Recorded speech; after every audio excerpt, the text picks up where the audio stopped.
Adam Schefter at ESPN says there's 275,000 people. Well, that was some party in downtown Detroit. 775,000 people shattering the NFL draft attendance record.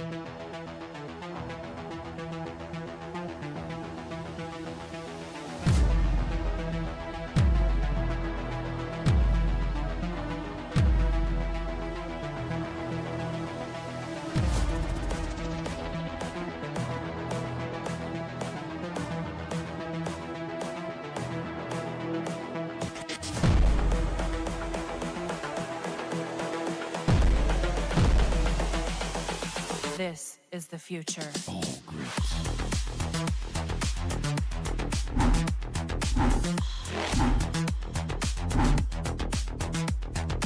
Evolution.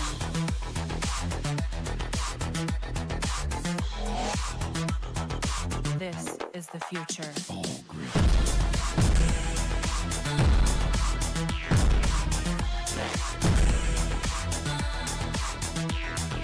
Evolution.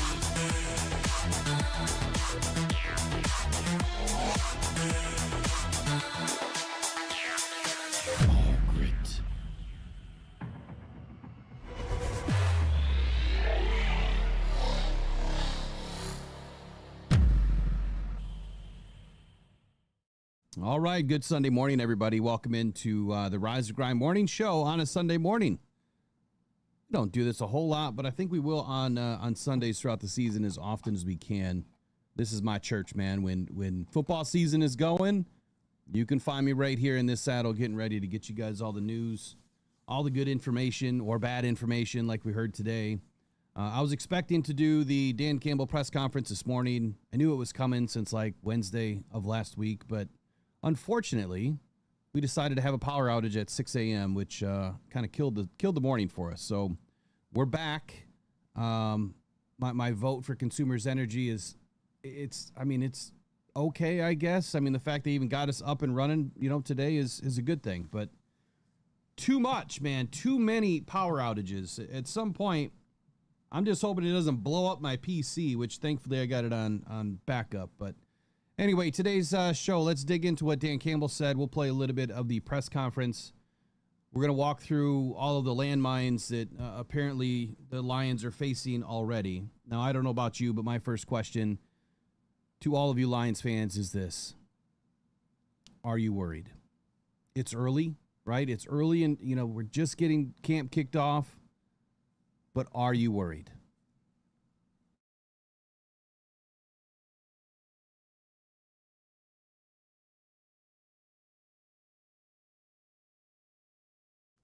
All right, sorry about that. I had to get my air conditioner turned off. It was just way too loud.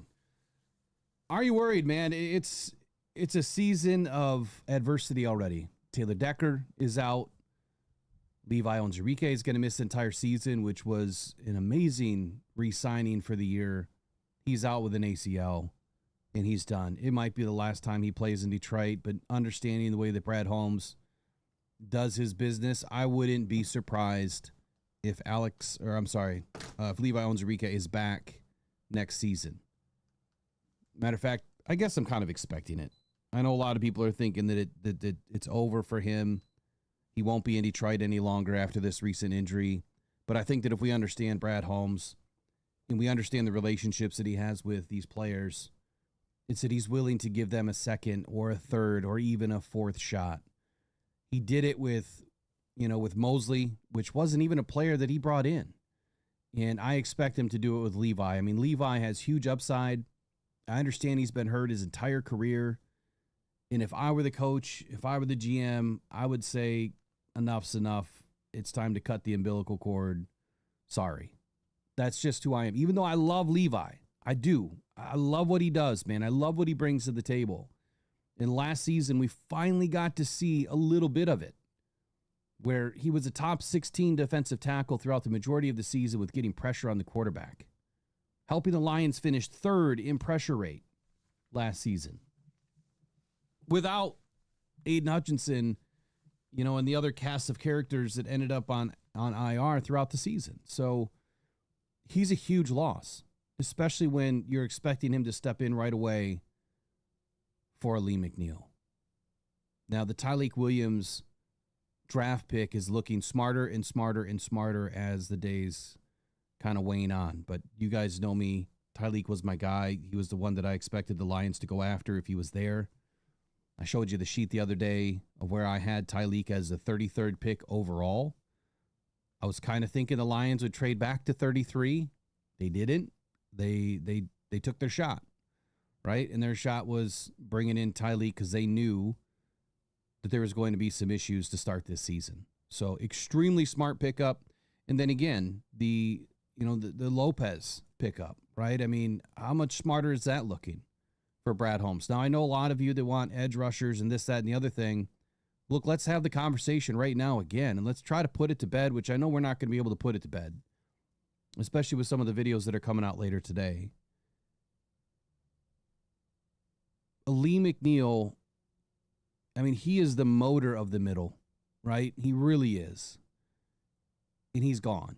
He's gone at least until October, November. End of October, early November at the earliest. And when he comes back, I mean, let's be honest with ourselves. Are we really expecting a Lee McNeil that we saw last year to start the season? I don't think so. I think that we would be how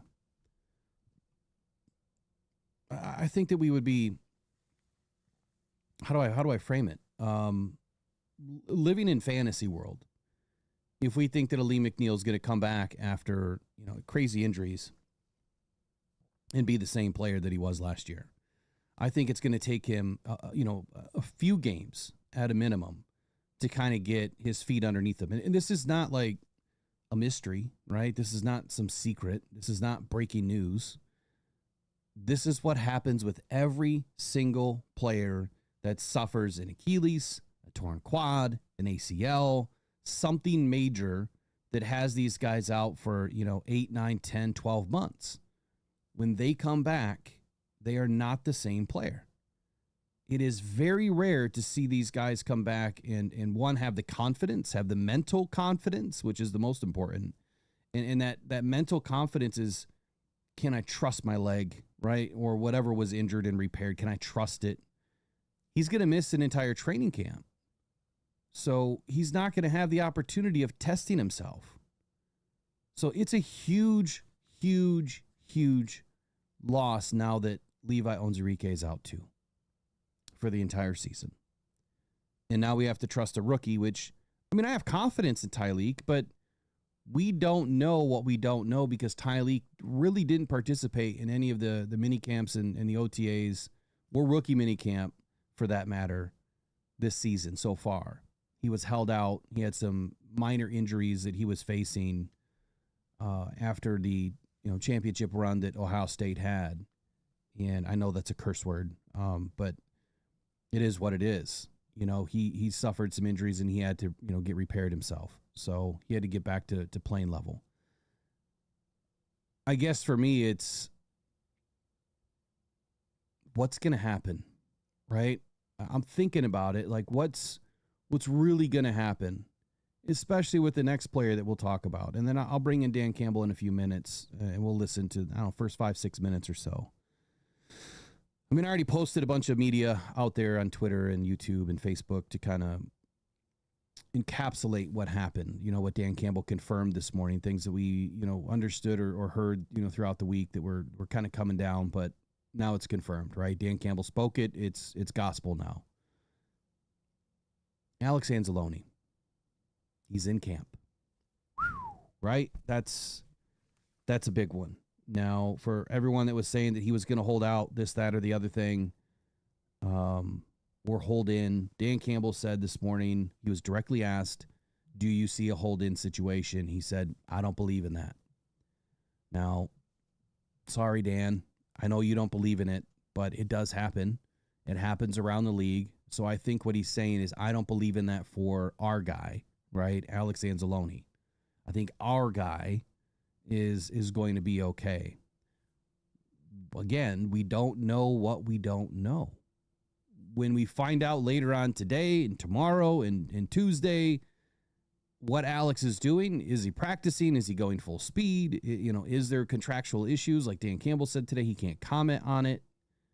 or he won't comment on it, and we'll just kind of let the things play out. At least he's in camp. But is he going to participate? Those are going to be the questions that the guys on the ground, the boots on the ground, the Mike Paytons of the world, and the Jeff Risdons, and the Justin Rogers. It's those guys that are going to end up giving us the information later. I still don't have a credential. I have not been able to get a hold of Solomon. So I may not get one this year, maybe next year. Which sucks, but it is what it is. I still have tickets to every single practice. Whether or not I can make them all, we'll see. I got some major testing coming up for myself here at the end of the month. Birthday's on the 29th, and I'm going to be spending the majority of it, well, at camp and then down in Cleveland at the Cleveland Clinic. So my time this year might be limited anyway. So Alex Anzalone's huge, right? Because he's also, or used to be, the other motor in the middle. Now, he's no longer our middle linebacker. That is Jack Campbell. Now, I do have full confidence in Jack Campbell taking over and giving this team a little more oomph, if you will, a little bit more confidence in the defense, especially the run defense. That's what this defense does. They shut down the run. And when they shut down the run, it is very hard for teams to be effective in passing the football. Now, I know we finished 30th last year in passing as a defense. That number is so misconstrued, it's not even funny. If you watch the games, you know why we finished 30th. You know that we were playing from a lead in just about every game. Matter of fact, it might have been every game. And then we played with large leads where it was that, okay, we're going to give you the 8-9 yard quick hitters, but after that, very few and far between did we let any big explosives happen. There was a couple throughout the year, but I would say a lot of those 8-9, 10, 12 yard passes that were allowed. I mean, I'm not saying that the defense wants to allow anything or everything, but when you're putting your defense into a deep zone, you're going to allow the underneath stuff. It's going to happen. It's exactly what Jared Goff and Amon-Ra St. Brown do. If you're playing in a deep zone or any sort of a single high and you're allowing Amon-Ra St. Brown to sneak underneath, if you're in a cover 2 and you're allowing St. Brown to sneak underneath, Jared Goff's going to gash you. Well, it's not like every other quarterback in the NFL can't do that too. I mean, as long as they have a good receiver or two or a tight end, they're going to be able to do that. Or if they can sneak a running back out, little wheel routes or whatever, and get them up through the middle, something, they're going to be able to do that. So what I'm saying here is that number is going to dramatically improve this year. I think, one, because we have DJ Reed and Terry and Arnold's second season. But have you guys seen Ennis Rakestraw? Have you seen a picture of the guy yet? The dude looks like he added about 10 pounds of muscle. He doesn't look like the beanpole that he was last year. He's still a skinny guy. He's still small. But comparatively, if I were to stand next to him, I'm 245 pounds. He would probably look bigger than me just because the dude is all muscle. He's all rock, man. So when I look at the guys and I look at how they have transformed in year 2 already, it's impressive. So kind of going back to what I was saying, Jack Campbell, we're going to have a lot more confidence in him this year. He's going to have to do way more than he was doing last year. And last year, he was a top 10 linebacker. I apologize, I'm not getting into the chat, but just give me a few minutes to kind of get through this opening monologue here, and then we'll dive into some comments, questions. I will open the phone lines here in a little bit too. So Lee McNeil's out, which means that we have to trust who? Right? It's DJ Reader to be the leader of that defensive line.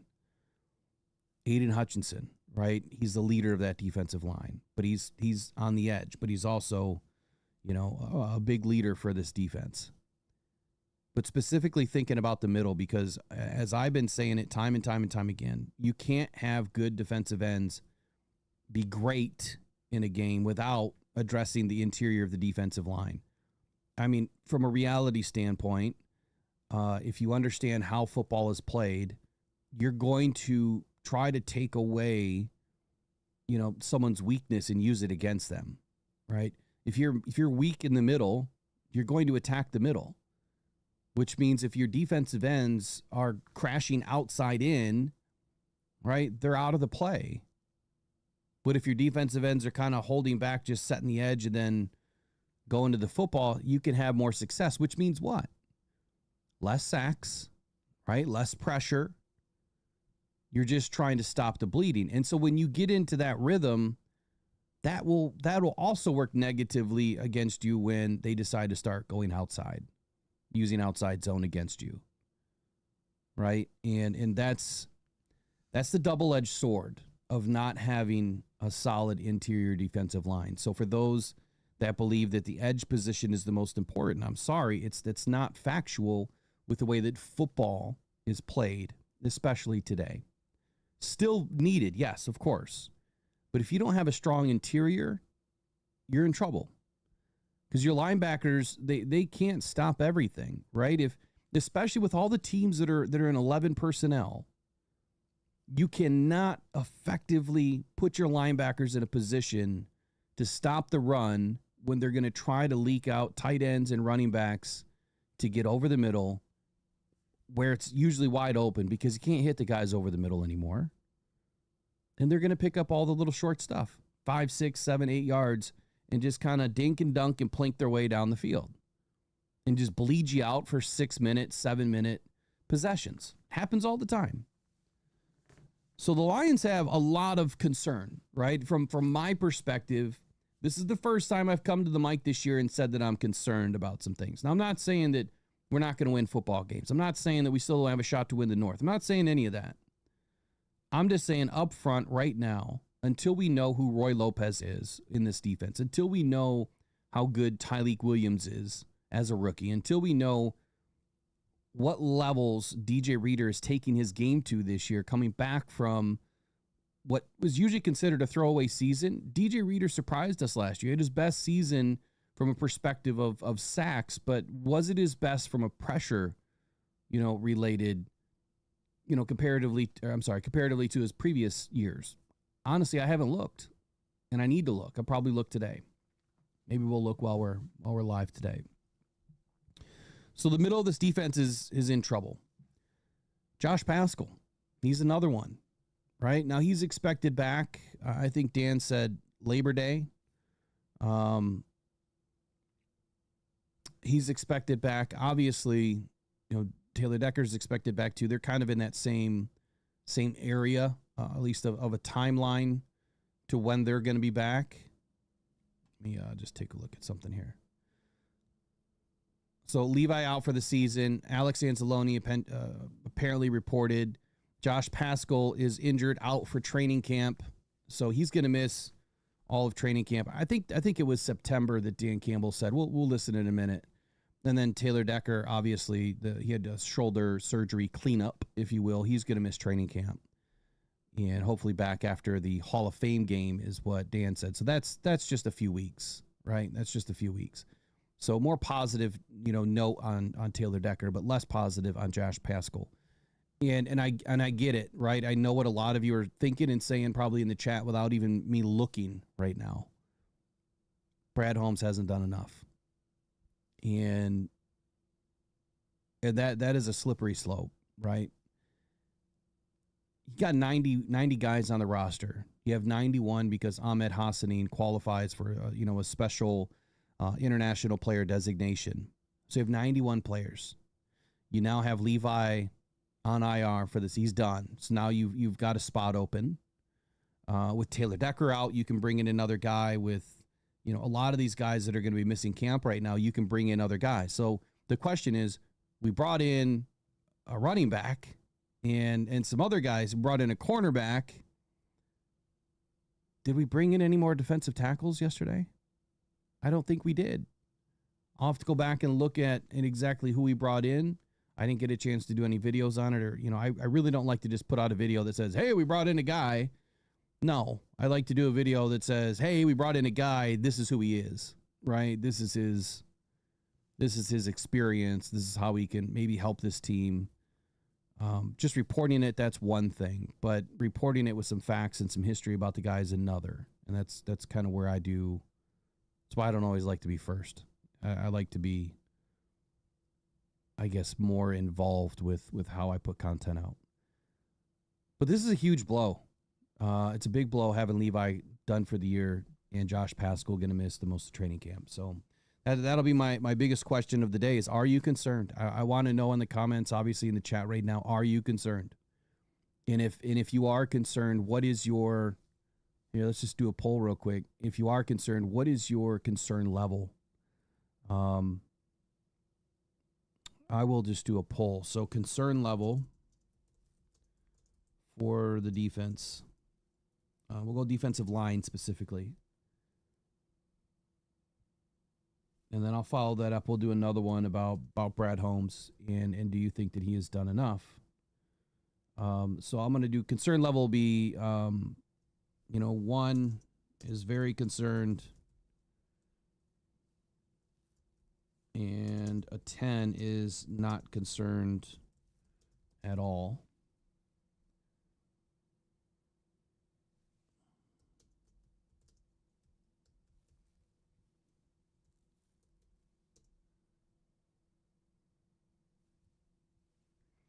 And the way that I'm going to put this in the poll is we'll do 1, do 3, go 5. No, we'll go 1. It's kind of hard. You only get 4 options. 1, 4, 7, or 10. That kind of gives us at least a broader range to choose from. So 1 very concerned, 10 not concerned at all. Obviously 4 is, yeah, you're pretty concerned, right? And 7 is mildly concerned, that you still think the Lions are going to be okay. So that's the question. Why didn't we bring in any other defensive tackles? Is Brad Holmes going to be combing, the free agency market? Now, I did look at a free agent, which there will be a video coming out today that I will highlight. I still am trying to find some information about this player to see if he is fully available and why is he not picked up. And I'm not going to give you the name yet because if I do, someone will do a video before me. And I don't want, I spent a lot of time doing some research, but I couldn't find the one piece of information that I wanted. So that'll come out later on today. Let's see what this poll's saying already. A lot of 7. Oh, a lot of 10 percenters. So about 14 votes, about 100 people in. Let's see if we can get at least 50 votes on this thing. And then do me a quick favor. We got about 30 likes. If you wouldn't mind getting the likes up, that'll help us get out to more Lions fans like you. And if you haven't subscribed yet, excuse me, I got a little bit of frog in my throat today. If you haven't subscribed yet, please do me the honor and give us a subscription. We are, I think, one of the best channels out there for not only Detroit Lions content, but we cover a lot of the NFL stuff too. We've got a good mix of guys, with Riley and Eric, different viewpoints. But it's all about the truth, the honesty, and the transparency. No clickbait. We're not going to give you clickbait.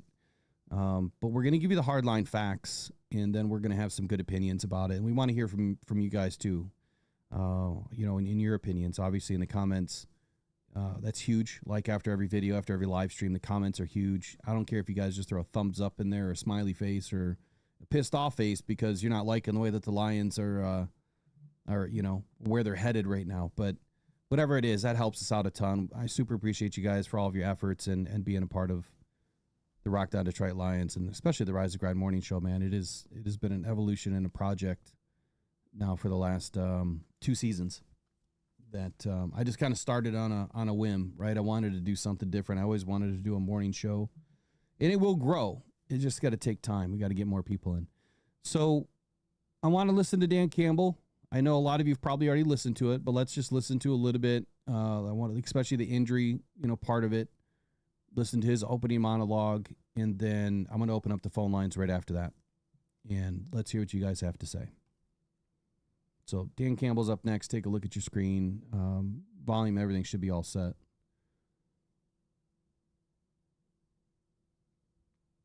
All right. Dan Campbell, man. First press conference really of the season for him, because we are now in the preseason. It's training camp. It's time to go, man. It's time to go. Here we go. Let's listen to Dan. What was that? That's right.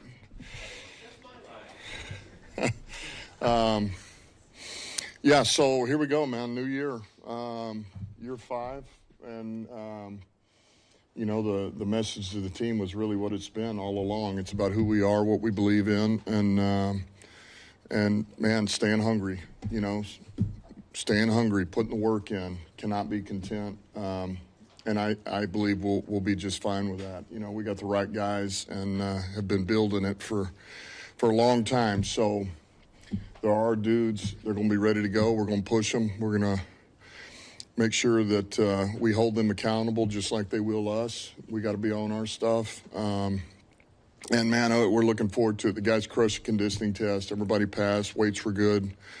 You know, you guys saw the PUP list. Really the only 2 guys from that list of guys that you guys know aren't practicing today, Muhammad and Alex will be the only 2 that don't practice today. Well, and Pittman, it's the other one. Just a couple little things we got to make sure they're good injury-wise. So anyway, we're ready to go. Guys are excited. It's good to get them back in here. Coaches are excited. Questions? Start with Alex and just maybe expand on what's going on with him. Yeah, he did a great job, man. He crushed the conditioning test. It's awesome. Weight was good. Notice how he deflected. Residual from that, is everything settled? No, I mean, he wasn't here last year either. So, in the spring. It seemed like this was more contractual based, so is there any, I guess, anything settled there? Is there any fear on your part of injury issues? No, I mean, not that I can really talk about, you know. He's here, reported, did great on the conditioning test, weight's good, and ready to go. It's not a hold-in situation, just asking about that with him not practicing. What's that? They said it's not a hold-in situation with him not practicing. Well, no way, right? I refuse to believe that. I refuse to believe that. And some of the pup. Okay, so I'm gonna pause it there for just a moment, since we're talking about Alex Anzalone here at this point of the press conference this morning. And so a couple of things. Number one, you know, when he's asked about, you know, did Alex Anzalone report, and his comment is, man, he crushed it, right? He crushed the testing, you know, portion of training camp. Get these guys in. They got to do their physicals. They got to do all their testing to make sure that they're ready to go, that they're healthy and no injuries. And so he deflected there because the question was more in line with, you know, did Alex Anzalone report? Is there any issues? You know, is he going to practice? So on and so forth. And I'm just paraphrasing here, right? You know, kind of giving you the context of the question. You guys heard the question. And then he was asked, you know, is there any potential? He was asked if there was any potential for a hold-in, you know, with Alex Anzalone. He says he refuses to believe in that. You know, kind of what I talked about in the beginning, you know, of today's show is I feel like there's a little bit of body language there out of Dan that he's maybe trying to say, I don't believe in it because he doesn't want it to happen, or he doesn't believe in it because Alex Anzalone won't do that sort of a thing. But the other thing, too, I'm glad he mentioned was Alex wasn't here last year, you know, during a lot of this. And he wasn't.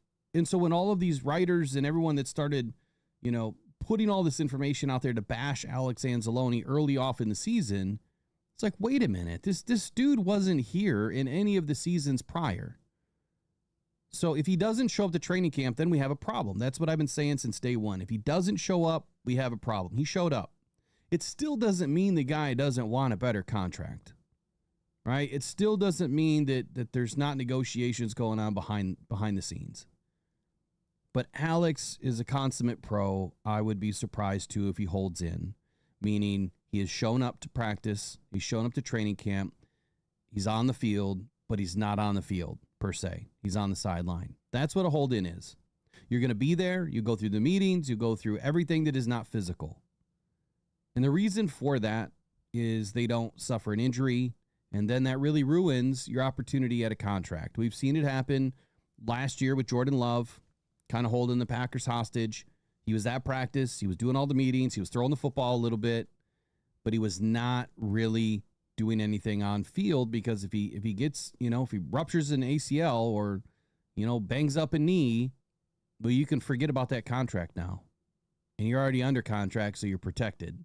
Alex is protected, but he doesn't have any guaranteed money in his deal this year, if memory serves me right. So the biggest storyline out of this is what we hear after practice.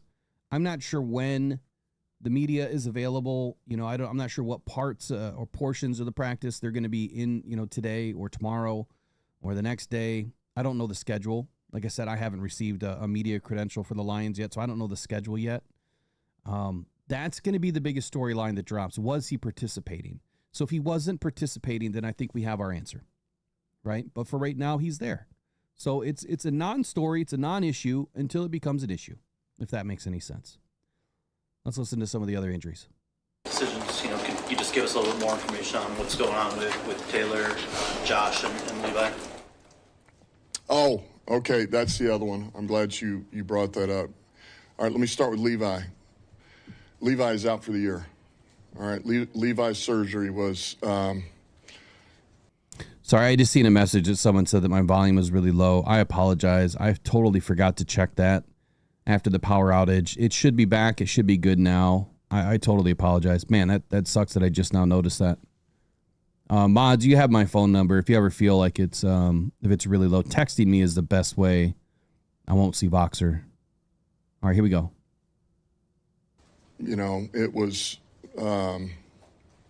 significant. Thanks, Tony. But it needed to be done, out of his control, and it needed to be done. And so he will miss the season. Pascal, who was the other one after Pascal? Okay. Deck, we feel like there's a good chance we can get Deck back after the Hall of Fame game. He's good. He had just cleaned out the shoulder a little bit, and we're going to work him back in when he's ready to go get the strength back, but he's in a good place. Pascal will be just a tick longer, probably early September. Labor Day, maybe we can start working him into practice. That's the plan right now. So both of those guys had some surgeries to clean some stuff out and help them out. So that's where those two are at. Levi, not the back, something. Yeah, it's not the back. Yeah, it was a knee, ACL. So he got that taken care of. Dan, when we talked to John Wharton in May about the offense transitioning away from Ben, he kind of gave the "if it ain't broke, don't fix it," speech sort of idea. Where do you feel confident in where where this offense is going as far as what you want to see? The playbook, how guys are adapting to the change. Yeah, I do. I think we've got a real good vision of where certainly where I see it going and where we want it to go, and what really what we believe in. We're still, man, the ground game is important. It'll always be important. Got a number of players that got to show up for us, as everyone knows. Those players know. But man, our old line, we got to sort this old line out. It's an open competition right now, and that's going to be important in this camp. Is we got to find some guys that we know we can count on. They're going to win the job. They're going to be guys we can rely on. I know Hank will do a good job getting them ready, but it's really about putting our guys in position to win their one-on-one matchups, because we got some guys that can do that. And so what is the matchup of the day? What's the matchup of the week? And let's let those guys go win, and let golf get us in the right play and facilitate it. So, I feel real good about it. And the way last season ended, obviously.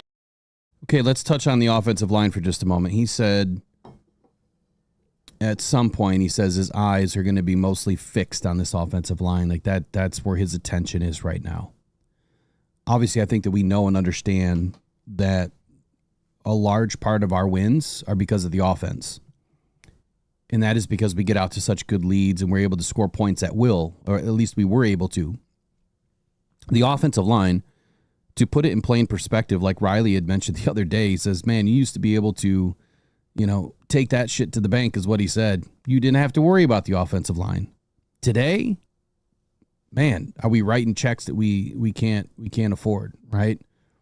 Are we going to send the check in and it's going to bounce?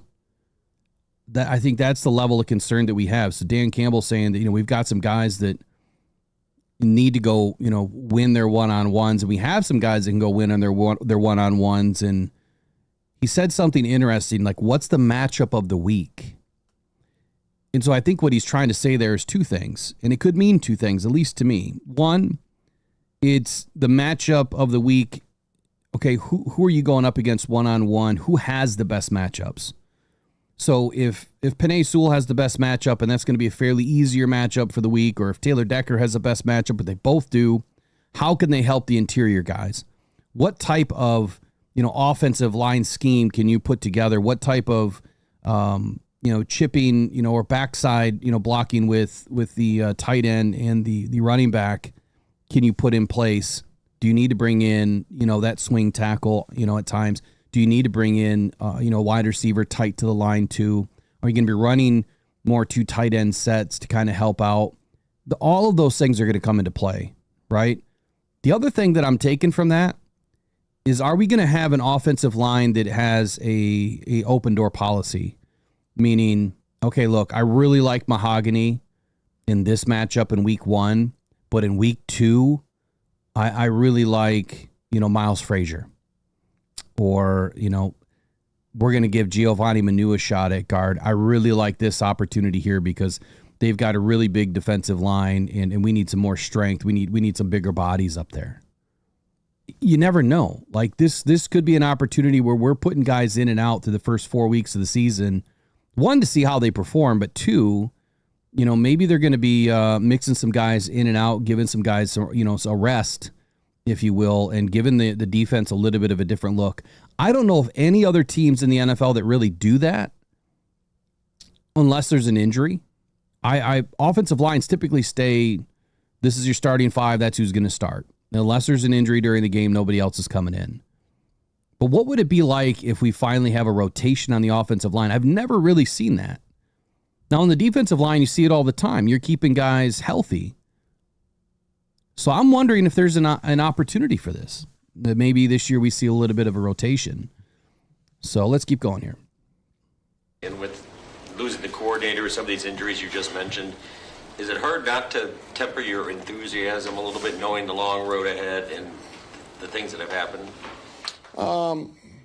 No, I mean, I think, first of all, you're always enthusiastic. It's a new season, it's a new beginning. You understand what that road looks like, and there's going to be nothing easy about it. But I think it's, every year you do this and you just realize, hey, man, just get in, win this division. That's always going to be the goal. Find a way to win your division because now you're automatically in. And then it's about, once you're in, it's the matchup. And don't worry about the, okay, maybe we got to go on the road. So be it, or if something happens and you take your best unit, you put your best practice that you can together, find the guys that you're going to use to try to go win that game, and then let it ride. But no, I'm still as enthusiastic as ever. I know these guys are. There's a price to be paid to get yourself back into the dance, back into the tournament, and that'll never change. And if we let that slide at all, then we're going to be sitting here at home in January, and that's not what we want. I'll go to you, and then I'll come to you. Back to the coordinators a little bit, just particularly John and Kelvin. What are their greatest strengths for people who might? Okay, quick pause there. I know a lot of you are not going to be happy about this. Let me take a look at this poll. I can't see who's winning right now, but I'm going to end the poll. I'm going to start another poll in a minute once we're done with this video. So a lot of you probably wouldn't be happy about this, but Dan Campbell just said, a lot of this is, let's just get in the dance. Once you're in the dance, you're in the dance, right? I understand that from a March Madness perspective, right? I think that a basketball analogy here is when you're in the dance, literally that March Madness is the dance. That's where that term came from. Once you're in it, anyone can win it. We've seen some teams some Cinderellas, knock off some pretty big teams. It can happen. But I gotta be honest here. It's really never happened in the NFL. Hardly ever. Have you ever seen a third, a fourth, or a fifth, or sixth seed ever win the Super Bowl? It's happened a handful of times, maybe a handful of times. I know it's happened a few times, but I don't know if it's so much a handful of times, like 5. But I know there's been a few times where, a lower seed has actually gone the distance. It is rare, ladies and gentlemen. So when Dan Campbell says, let's just get in the dance, what I think we don't want to see is a perennial playoff team that makes it and exits. A lot of us want to see us finally take that next step. So by Dan Campbell saying, let's just get in the dance and see where it goes, I'm not happy with that. I'm sorry, Dan. I'm not. This is the season. Like last year and the year before were really the season to kind of go all in and go for it. But that doesn't mean that you empty the chamber and all of your assets and, all of your cap, your salary cap and all of your draft picks for the future. No, that's not the answer. But I would say that for him to say that we're just going to try to make it into the dance and see what happens, like that's not good enough. We know it's not good enough because it's never happening, right? Around the league. It just doesn't happen. Mike P, am I saying that number 1 seeds win the most? I have some stats on all of that. I'll find out exactly the numbers, but yeah, I'll say number 1, number 2 seeds genuinely or generally win the majority of the Super Bowls. There's a whole spread graph on it that I've showed you guys before, and it talks about offensive rating, defensive rating, where they rank and what it takes to win a Super Bowl. A top 5 defense and a top 5 offense typically win the Super Bowl way more often than any other, type of ranking system.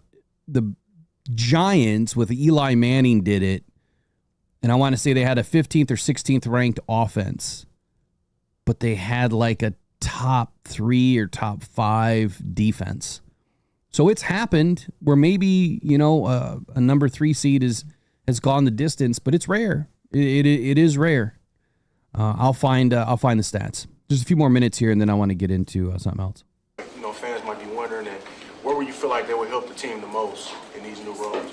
I think both of those guys are very detailed. I mean, you strength. There's a number of things they have, but I think more importantly, it's about it is about the detail. Johnny talks all the time about RCE, recognize and communicate and then execute, and that's big. It's big for us as coaches. That's big for the players too. And Shep, is no different than that, man. Shep is about the detail of what we do and having the ability to get into something per what the offense has given us, a little bit more leeway to our backers, to Jack and those guys and Alex to get us into the right play for what we think they're doing over there. So we're trying to expand a little bit here. We're trying to,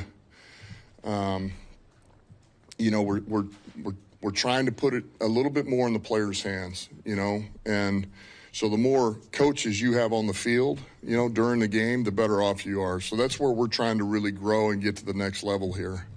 Kind of a follow-up to what he was saying. National opinion is coordinator changes, team takes a step back. Is too much being made of a coordinator change to your philosophy of the team, or is that a real important thing that you have to? Well, I mean, first of all, it doesn't matter what I say. All right, it's already been written. So that's coming, right? That's already a narrative. I'm not going to change that. None of us will. A loss, it's coming. We don't do well on offense, it's coming. Something happens defensively, it's coming. So that narrative is coming. It's written, it's done. I have no control over that. If you're asking me personally, yeah, I don't think it's what is played out to be, I've said this before, it hurts to lose 2 guys that, man, have been here from the beginning, got a lot of trust and faith in. There's a lot of communication that goes that's not even said, because once you get to that, you understand each other, a look, a nod, a body demeanor, and says it all. And that's just, a little bit of what we got to gain together between myself, Johnny Morton, and Shep, you know. But that takes a minute. It takes time, and we'll get it. You know, it'll come. That's what practice is about. That's what preseason games, early in the year, all of that. So, you know, we'll be good. All right. Well, here's a nod of the cap to Dan Campbell. So what he's saying there, and we understand this, right? I mean, I think you probably wouldn't recognize this in your own personal life with things that you do. You understand your wife or your husband, right? You know that smile or that look or whatever. You know the body language is what he's trying to say. You understand at a deeper level of a non-communication level. And it's exactly the same thing that the DBs go through, right? They need to be able to look at each other, 20 yards separated and kind of give each other a look or a nod or a signal or something, and they understand what they're about to do without giving it away to the offense. It's the same thing with these guys. And I'm glad that Dan recognizes that the narrative is there. And when I think what he's saying by this is the media has already put it out there that the Lions are going to lose this season because they've lost both their coordinators. And, they're not even really accounting for all the assistants that we lost. And the offensive line has gone through some big shakeups. But more importantly, it's saying that Ben Johnson was the catalyst of the offense. And Aaron Glenn, was the motor of the defense. And without those two now,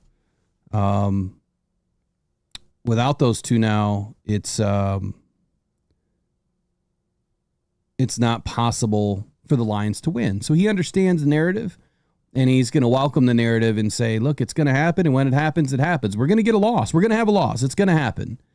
And you're going to blame it on the coordinators. I get that.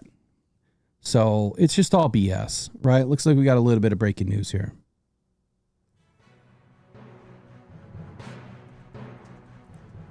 All right, breaking news just came in about 40 minutes ago. That Ennis Rakestraw has suffered an injury in training camp. He has left practice early today. He walked off the field with the trainer supporting his upper body. Lions say that he's being evaluated for a chest injury. And thank you to Trace for getting me up to date on this.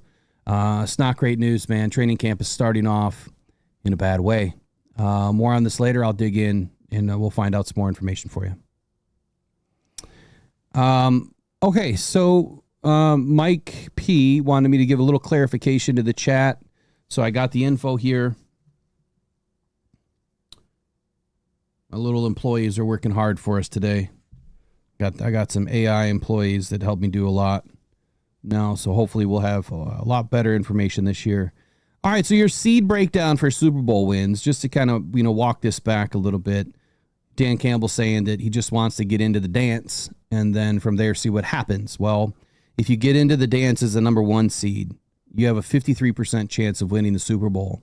They have won 26 Super Bowls out of 59, right? This is Super Bowl 60 this year. Which, by the way, whoever took my license plate for the state of Michigan, I am pissed, by the way. Someone took my Super Bowl 60 license plate. I was trying to get it this year. It's gone.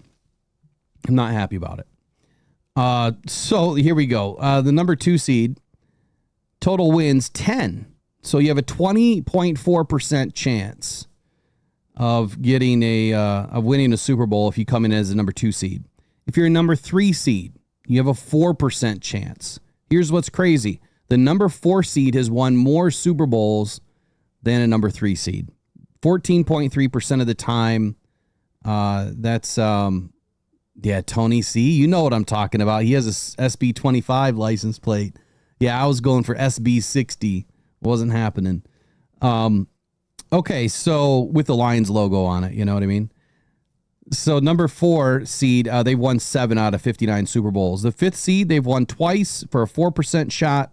A 6th seed has won twice, 4% shot, and the 7th seed has won 0 times.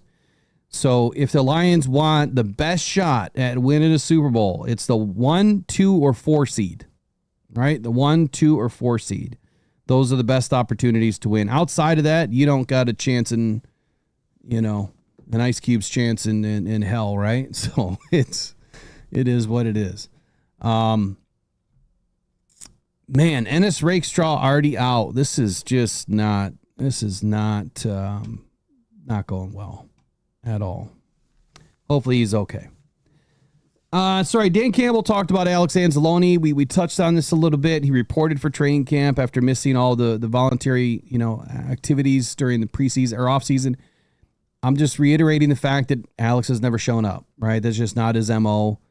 And this year's contract is the end of a 3-year, $18 million deal. He is looking to make a little bit more money, as reported by multiple sources.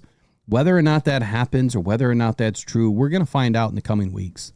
Dan's quote on this was that he crushed the conditioning test and that he's here. He reported he did great on conditioning. His weight's good and he's ready to go. And that's the most important thing.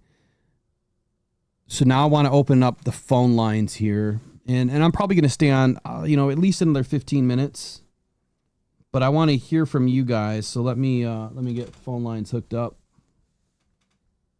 What is your biggest concerns this morning? What is your take this morning on the latest news? What is your biggest concerns this morning? Oh shoot, let me turn that off.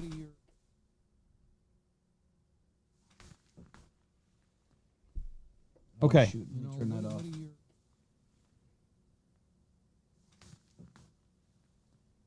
Sometimes YouTube just doesn't want to close for me. All right.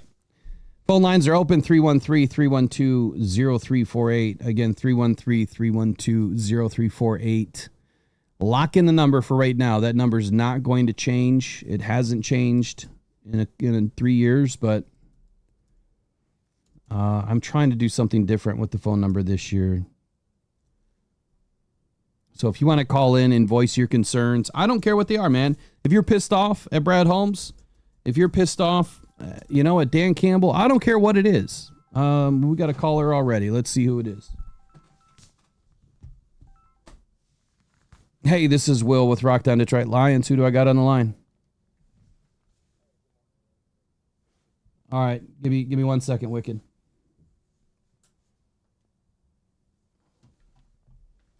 All right, we got Wicked on the line. Can you hear me? Yes, sir. All right, buddy. Good morning. So, Wicked, tell us all the story here. Where's the name come from? First of all, if you don't mind telling us. Well, it's Wixter, and it's a play on my last name. Gotcha. And it just kind of formed in the YouTube community, actually. All right. So Wicked, man, what's on your mind this morning? We've got some injuries. We've got players that are going to be missing the season. And now Ennis Rakestraw is already battling what could be a serious injury. So what's your thoughts on the Lions as we attempt training camp? Well, I'm going to be honest with you. I had a couple things for you, but first I'll address that. So as horrible as this sounds, any kind of problems that we have on defense is kind of leaning towards Z coming back. So I'm not trying to say that it's good that we have injuries, but it is any kind of situation like that leans towards him coming back. But the two things I had for you are this. One, why do you think the media and everybody, there's so many people that are so quick to throw the Lions under the bus? And even after all that they brought us out of the abyss and everything we've done over the past few years and everything the coaching staff and the management has done has been nothing but going upward, right? Even after all that, they're so quick to throw them under the bus, right? And number two, can you think of a time in the past 2 years where we actually had a healthy defense? Wow. In the last 2 years, does that include this year? No, the past 2 years. Okay. 2023, I can't remember how many injuries we suffered, but 23 I think we had a fairly healthy defensive front, but I want to say it was the DBs that suffered the most injury that year. But I think that we were fairly healthy. But I think you'd have to go all the way back to 2014 to when we had a really good defense that was also fairly healthy. We know that injuries are part of the game. It's going to happen. And I don't know where you're going with this question, but yeah, I would say that this is the year that we're starting off on a bad foot, especially coming off of a year that we suffered the most injuries ever from a team throughout the season. But yeah, I'd have to give that some thought. Everything that we've done, they've gone up even with all that turmoil in the defensive side of the ball. And I mean, and that's with the 2 years. We've made the playoffs 2 years in a row, even with that turmoil. And yet they're so quick to throw us under the bus. Why do you think that is? So here is my personal take on it. One, negativity sells. And any time you have negativity and doom and gloom, for whatever reason, the human brain is just wired to be interested. And I think that that's a big part of it. I think that the media is trying to sell clicks and sell themselves based on doom and gloom because they understand the psychology of the human brain is going to go for it. Number two, though, and this might even be a bigger reason, is that the Lions have, let's be honest, sucked for 5 decades or longer, and we haven't done anything good until Dan Campbell and Brad Holmes have come and kind of rescued this team from the abyss, as you said, which I agree with, and they want any sort of reason to make that not true. They want any sort of reason to throw it in their face that Brad was wrong for not spending $40 million on a second defensive end. They want some way to have their aha moment. I was right, you were wrong, and Brad should have done this, and Dan Campbell didn't do enough here. And I think that's the real reason, because when you go back and look at a lot of what these guys have written, all the media, all of them, they've all written something about Brad, or I'd say a large majority has written something about Brad not doing enough, and then they get it wrong every draft that we should draft, X, Y, and Z, and they get it wrong. So I don't know. I guess when your feelings are hurt, you're just going to attack the team. And I think that a lot of these writers are SOL. I think that a lot of them, they just have that mentality. So I think that's the real reason, man. Whether it's true or not, I don't know. Well, to me, it seems like we always get hated on, and I don't know why. Like, even if you look at Amon-Ra, right? He's very successful, and he came out of a deep round, and he's still been really successful, even though they question his abilities. And I just don't see how or why there's so much where it's like, yeah, the Lions suck, and that's it. And even after going to the championship, the NFC Championship, Madden still ranked us at like 78, which is horrible. So I don't know. It's just weird to me why that is, and I wanted your outlook on it. That's all. Well, I mean, that's just my take on it. I think that everyone is never going to give, or a lot of people are never going to give the Lions a chance. And I don't play Madden, so I don't get caught up in all of the rankings, with Madden. I know that the players do because it's it's fun to them or whatever, and they obviously have some pride in where they're ranked. But for me, it's this simple, man. The national media has always hated on the Lions. Again, to your point, it's always been that way. And they don't want us to succeed. And now that we're succeeding and we're doing it at a high level, well, how can we push back on this narrative? See, man, it was never supposed to happen. See, it was just a glimpse of success. They got lucky. Yeah, it was a fluke. Yeah. It was a fluke, right? Yeah. And I don't believe it's a fluke. I think that these guys are doing a damn good job. Oh, absolutely. And I think we're headed for even greater things. I think there's we've got many years ahead of us that are going to be awesome. But anyway, well, appreciate you letting me on, and hope you have a great weekend. Anytime, buddy. You too, man. Take care. Wickster, appreciate you. Yep. All right. Good questions, man. Why do you guys think the media is so quick to throw the Lions under the bus? That is a damn good question on a Sunday. Why are the media so negative instead of looking at the positive? And if you haven't figured it out by now, I know that a lot of people say that all I do is agree with Brad Holmes and every move that he makes, and that's not true. Right? I mean, even this morning, that's not true. I said some things where I didn't agree with what he has done or hasn't done. The difference with me is I wanted to be a channel that was more positive, that wanted to bring to light the more transparent, honest news and the real information about the team. But also my my picks for this team for the draft or the free, the offseason or the free agency moves, I tend to get a lot of those right. And I get a lot of them right because I think I understand the team. I understand the pulse of the team and where it's going. But a lot of media get it wrong.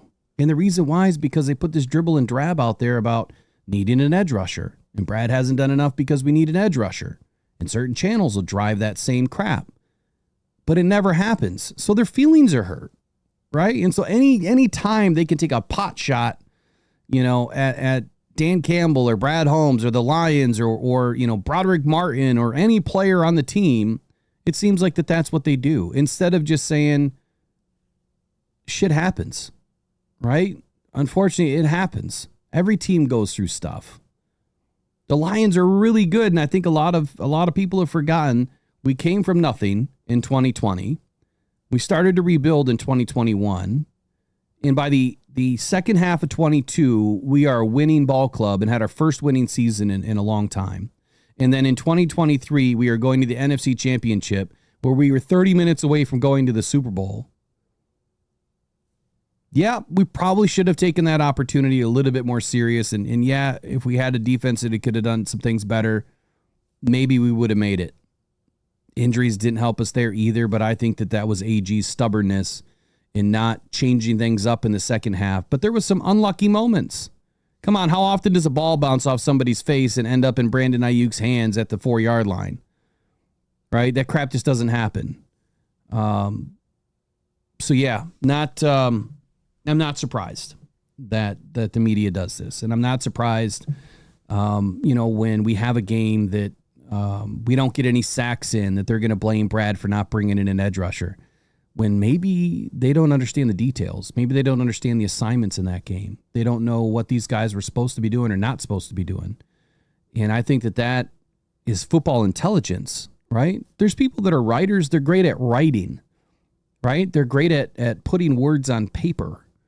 But do they know football? I think some of the best writers out there are former coaches, GMs, and players, right? Not journalists that are writing to write and they just happen to get a beat writing for the Lions or the Bengals or the Packers or the Bears.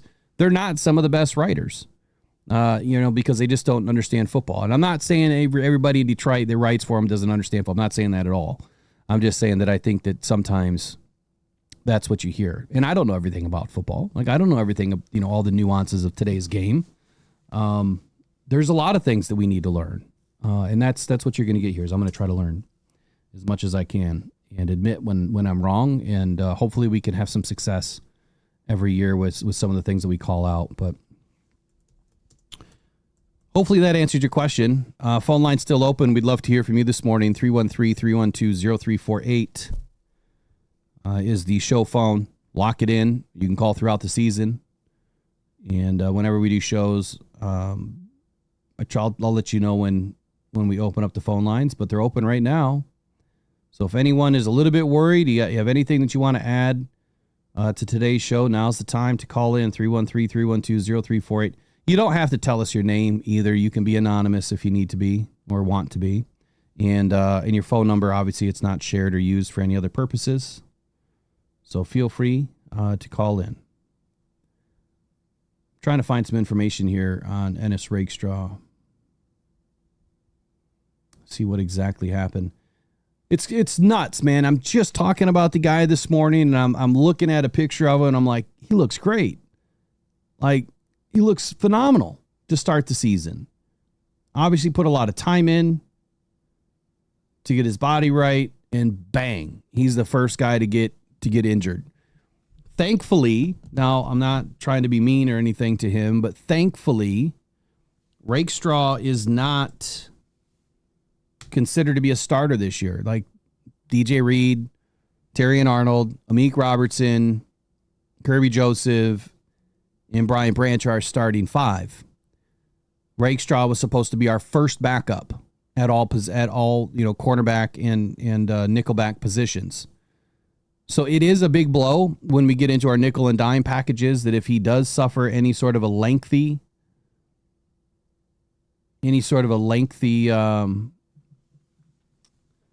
time time away from the game, that's not good. All right, it's not good for the continuity. It's not good for the team dynamic. But I'm going to throw back at something that was said last year prior to the draft. I'm going to have to go back and try to find this article. Someone said that the Lions should run away from Ennis Rakestraw. Do not draft him because of his injury concerns, because he's constantly injured. Whoever wrote that article knew what they were talking about, because Ennis Rakestraw has been nothing but injured since he's been a Detroit Lion. But are you going to say Brad Holmes missed? Was there another defensive back that maybe he should have taken? Maybe. I mean, there were some defensive backs that I put up on the board last year that I thought were going to be some of the best, that weren't the most highest rated, and they were some of the best last year as rookies. For whatever reason, Brad didn't want to draft those guys. That's okay. I have a different opinion on the fact. So, not good stuff. Let me dig into the comments this morning. Wind it back a little bit.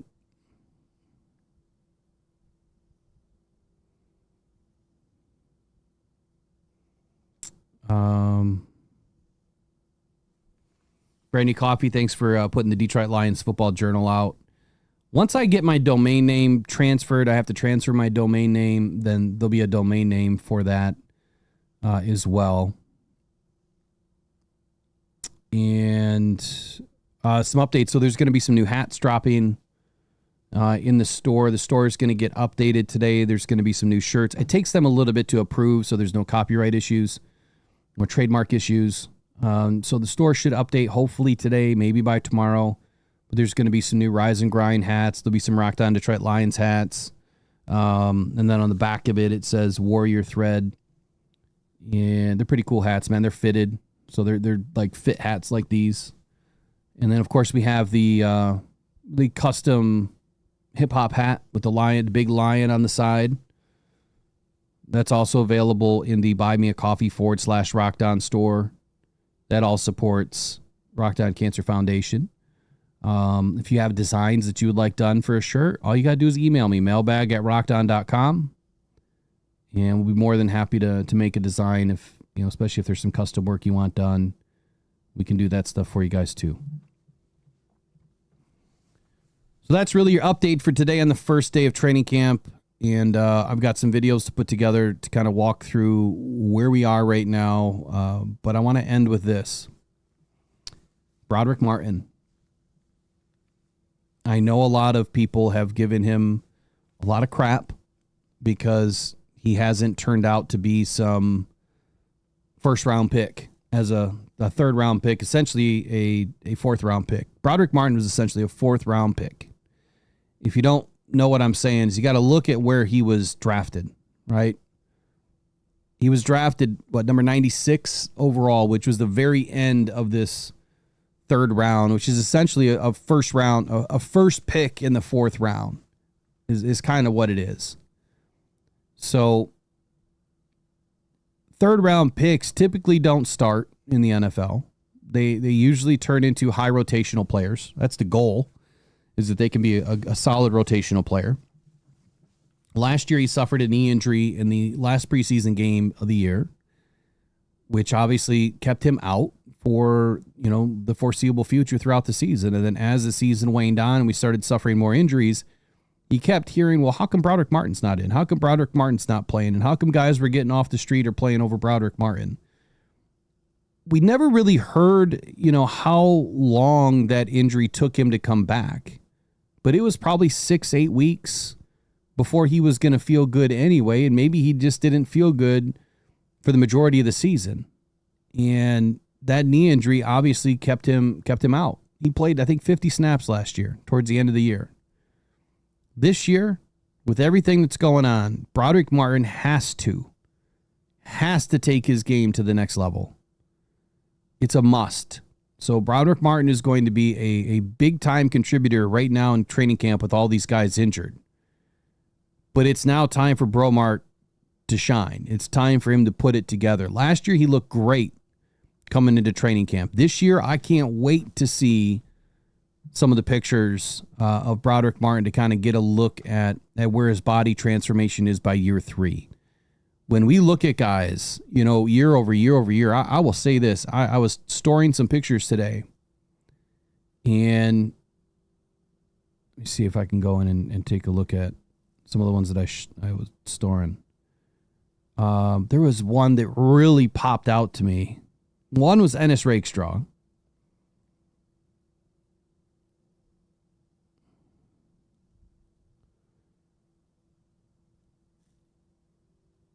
Who was the other one?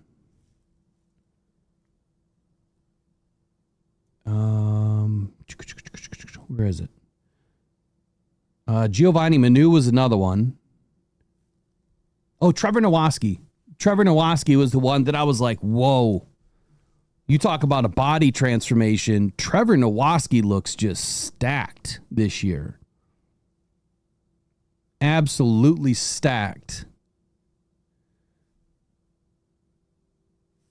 Let me see if I can pull this up.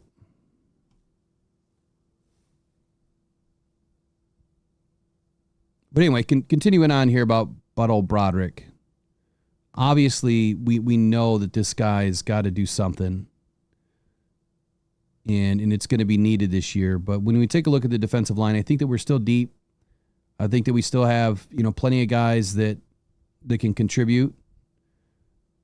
But man, are we up against it. And how incredible would it be this year if Broderick Martin finally takes a step forward and proves all of those doubters wrong. But let me frame this in a way that I don't want to undersell Broderick Martin. I don't want to oversell Broderick Martin. His performance this year doesn't mean that he has to be a starter. Okay? He doesn't have to be a starter to contribute to this team. He just needs to contribute. Like that's the most important thing. He just needs to contribute. All right, let's take a look at this Trevor Nowaski image here. Look at this dude. Look at those pipes, man. The dude is stacked. I don't know who that is to his left. I don't recognize the face, but he looks like a defensive lineman. I don't recognize the face, but Trevor Nowaski, man, looking good. Looking good. So I'm expecting things out of Trevor this year. You know, he's one of those signings that Brad and Dan picked up. They didn't want to lose him. They got him back. He's not going anywhere. I'm expecting big things out of Trevor this year. I think he's going to compete highly, you know, not only to be the fourth slot for the linebacker room, but he's going to try to fight his way to be a starter. And that may not happen, but he's going to get a ton of work in special teams this year. And he's looking good. So I'm just hoping that the rest of these guys can stay healthy. All right, y'all. Appreciate you guys joining me today. Next time we need more callers. Don't be afraid to call in. We're just having a conversation here on the Rise and Grind Morning Show. We'll catch you guys tomorrow morning at 8 a.m. And I do have a giveaway to give away. So we hit a milestone, and my bot is not working right now, but I don't know why my bot is not working. So the way this works moving forward is the bot will recognize the winner, and it's going to be based on like information that I give the bot to comb the viewers, obviously the people in the chat. Number one, if you are subscribed and you have notifications turned on, you have more of an opportunity to win the giveaways. And you will also be notified first for the giveaways if you're subscribed and you have notifications turned on. If you are a new subscriber, there's going to be a lot of giveaways for new subscribers this year. They are the ones that are helping us move to the next level. And then we also have giveaways for all of the subscribers, like we do every year. So I'm adding a new element. It's the new subscriber giveaway, and it's a training camp jacket. So since my bot is not working, it's hard for me just to give one away because I won't know who all the new subscribers are, but there's a few things you have to do. One, you have to comment in the chat, right? So the bot knows you're there. And then obviously if you're a new subscriber, he'll recognize you're a new subscriber, and you'll be good.